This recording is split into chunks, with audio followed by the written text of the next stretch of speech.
Everyone laughs at Americans for saying soccer. But what if America didn't invent that word? What if the country that invented football actually invented the word soccer first, and then quietly forgot they ever said it? That's not a theory. That's not a conspiracy. That's just a fact nobody bothered to tell you. Here's where this gets strange.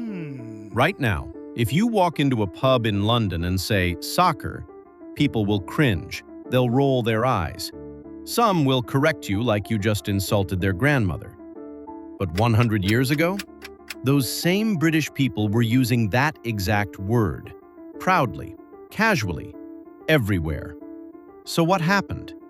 Why did an entire nation erase a word from its own vocabulary and then blame another country for using it? Let's go back, further than most people think to look.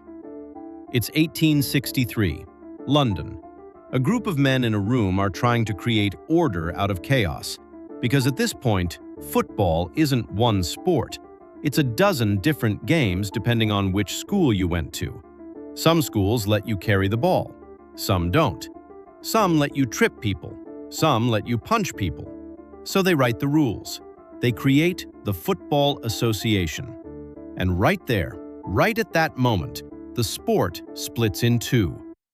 One version, you carry the ball. They call it rugby football. The other version, you kick it. They call it association football. Now here's the part nobody tells you in school. British university students in the late 1800s had a habit, a very specific habit. They liked to take long words and shorten them with -er at the end. Rugby football became rugger. Association football? They dropped assoc, added and got soccer. That word was born in England, used in England, spread across the British Empire. And then, at some point in the 20th century, Britain just stopped. But here's the real question. Why? Some historians point to the 1980s. That's when soccer started exploding in America as a recreational sport. Youth leagues, suburban kids, parents driving minivans to weekend matches.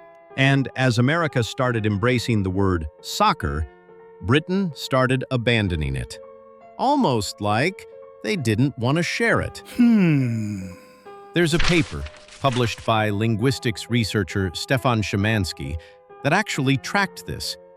He found that British newspapers used soccer regularly well into the 1980s, and then usage just collapsed. The more America said it, the more Britain rejected it. Think about that. A country quietly deleted its own word just to feel different from someone else. But this is where things get disturbing. Because it's not just a word, is it? Language shapes identity. Language shapes history. When a country erases a word from its own story, what else gets erased with it?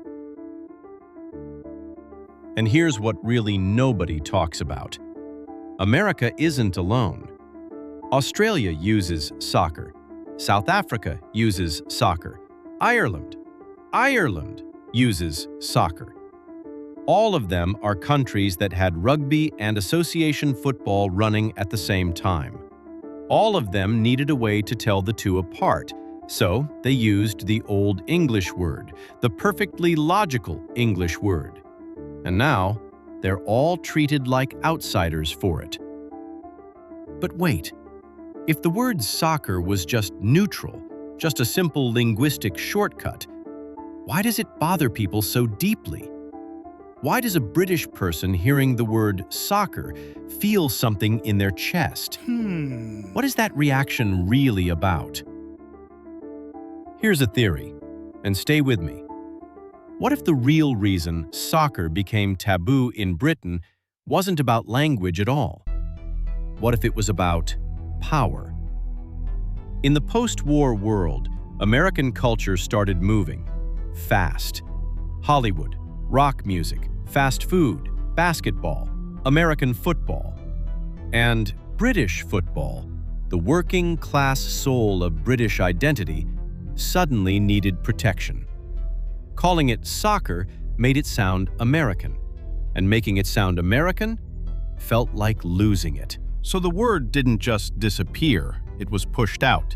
Not by a government, not by a law, but by millions of small decisions, small corrections, small moments of social pressure, until an entire generation grew up believing the word was always wrong.